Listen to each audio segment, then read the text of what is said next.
the wonderful thing about that is to step outside yourself and create a new person. And you hope that you're doing that with truth. My favorite actors that I've worked with are the people who really want things to feel true. And if I'm a little lost on stage and one of them is with me, I glance over at them and go, there's my friend seeking truth. I'll do it too. You know.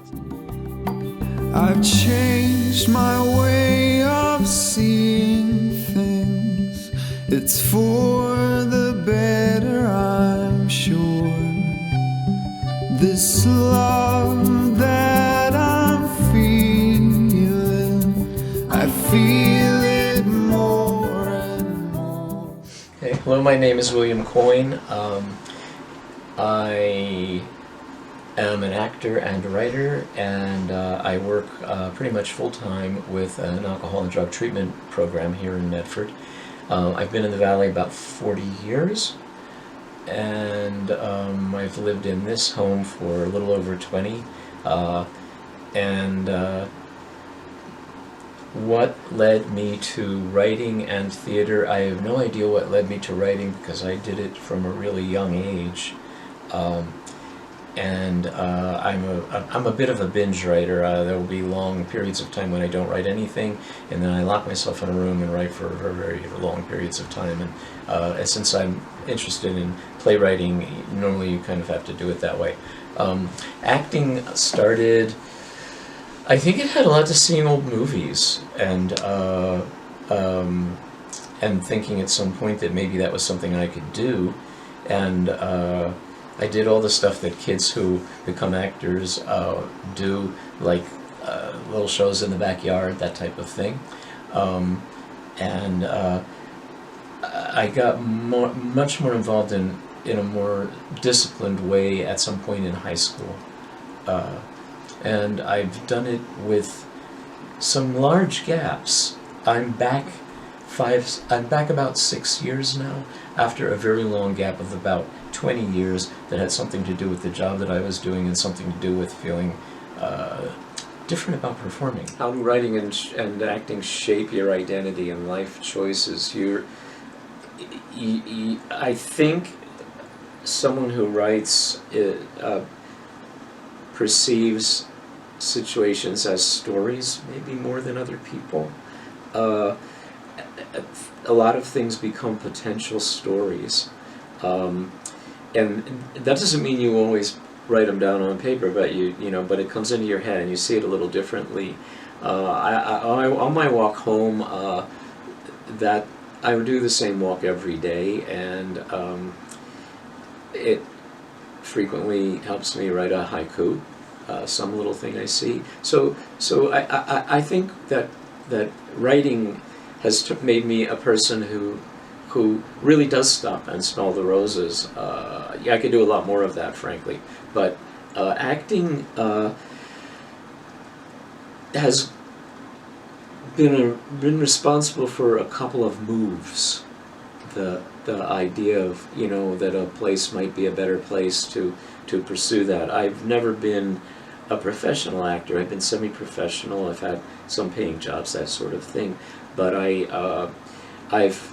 my move here had something to do with knowing that there was a lot of theater activity in the area, and a friend had told me about that. It sounded like the kind of place where you could get more involved, maybe than in the New York scene, which I tried a little. But it was responsible for moves, and it made for life choices that have to do with trying to keep yourself in shape, working with some basic physical things that you need as an actor, taking care of your voice a little bit more, and that's intermittent. Because like everybody else, I did years of bad things like smoking and so on that I shouldn't have done, that weren't good for my craft at all. But if anything, except for all those years when we would go out and drink after shows, I think acting made me stay a little healthier.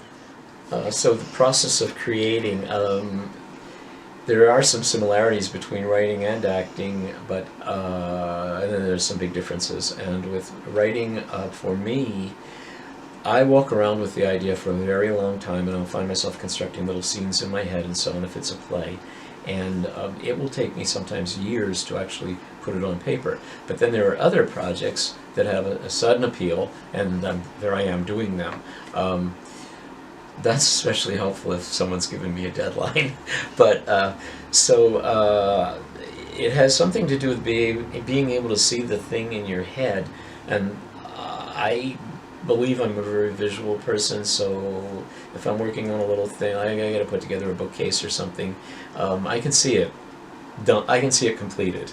When I cook or bake bread, I have some idea of how it's going to turn out, and then I need to get there. And of course, I don't always. And with the garden, I usually have an idea of how it's supposed to look. And I'll look at a tree and say, yep, that branch has to go. So I rely on the visual sense quite a lot. As an actor, my process, I'm not a deep thinker. I'm not unintelligent, but I don't ponder things.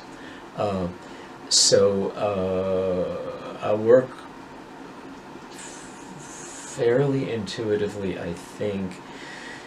And I try different things, I hope, because I like that kind of spontaneous feel in the work. I enjoy a director who allows that process. So I don't sit there and kind of figure it out piece by piece. I'll get a general idea of what the emotions are in the scene and go from that. And I work a lot. I depend a lot on the other actors. I think I'm a pretty good reactor, tuning into what the other people are doing. And when I look at the process of theater, the thing I love the most about it is that ensemble feeling, the people working together. Me being alone on stage with a monologue or a song, that's great. That's what you have to do to get the show going. But the really exciting stuff is when a group of people are in a scene together and a lot of stuff happens. That's a tough one. I think the most important thing I can say is I did a lot of things in my life that became extremely valuable to me over the years. I was a lit major. I don't specifically work with literature. I would have probably have to have become a teacher of some sort. But it's maintained value throughout my life and inspired me. And I continue to read quite a bit, and I sometimes read one of the classics still, actually fairly often. So there'll be this thing that you just love, and you don't look at it in a dollar and cents kind of way. You just look at it as something that completes you. And in terms of theater, the vast majority of us who love acting and who love writing plays and who love, being part of the crew or whatever, probably won't do it for a living, and that's a sad thing. But at the same time, it is a thing that keeps you going. And if you're lucky enough to live someplace like I do, you will be surrounded by people who take the craft seriously, but they're not necessarily making their living off it. And the work that they do is just as valid as what people are doing in the latest blockbuster film or on Broadway. So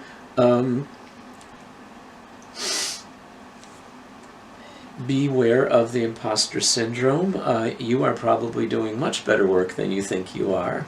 And in times like COVID, reach out to those different avenues.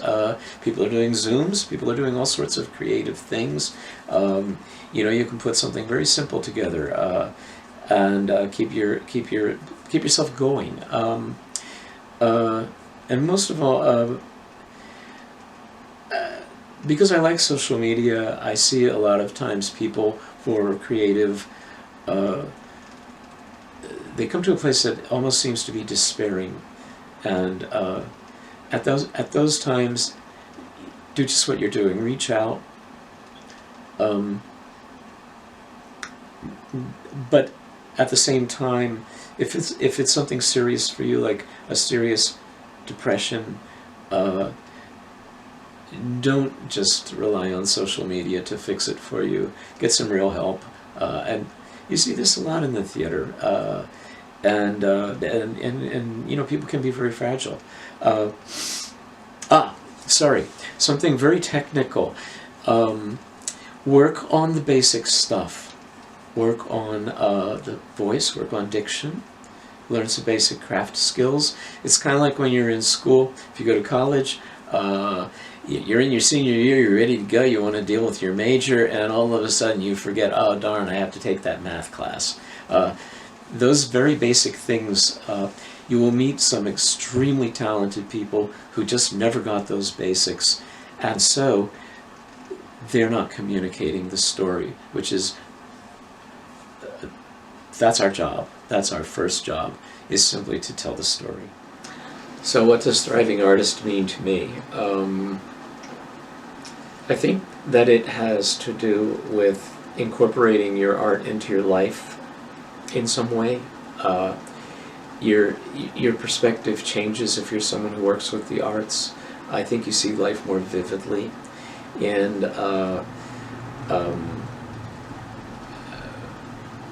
I think it makes you a more passionate person.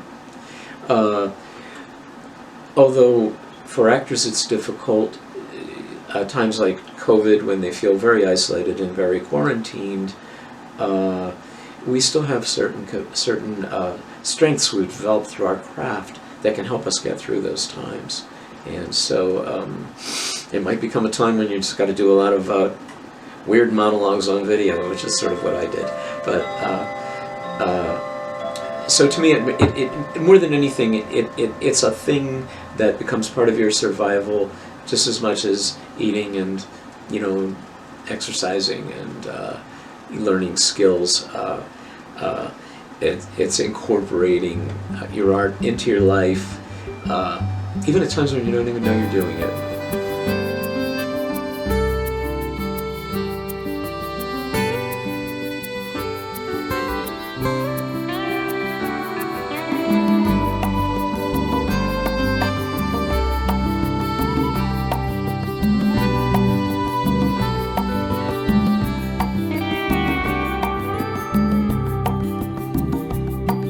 I've changed my way of seeing things. It's for the better, I'm sure. This love that I'm feeling, I feel it more and more. Found God in the sunshine. She just sat there and held my hand. Now her eyes closed, breathing. I'm learning to understand. I fill my body with air when I exhale. Was like this beauty finally kissed me.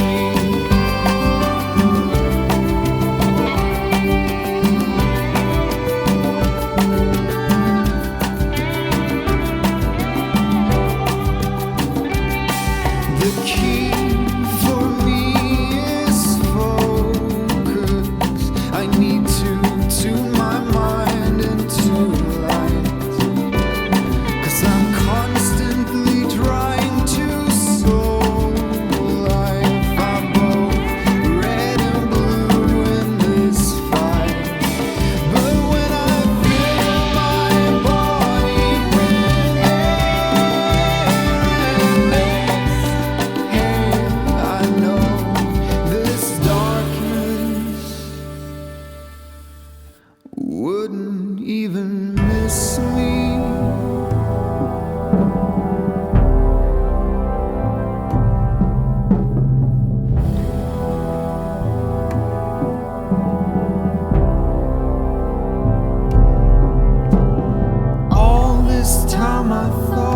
that life was a struggle.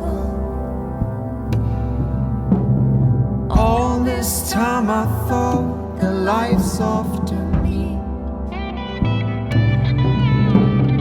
All this time I thought that we're here to learn lessons. But all this time I've been thinking all we gotta do,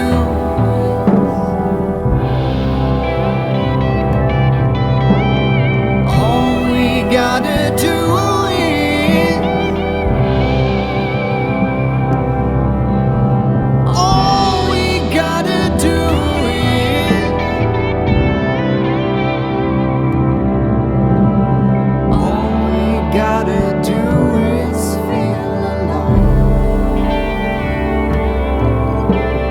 All we have to do is feel alive. All we need to do is feel alive. All we gotta do is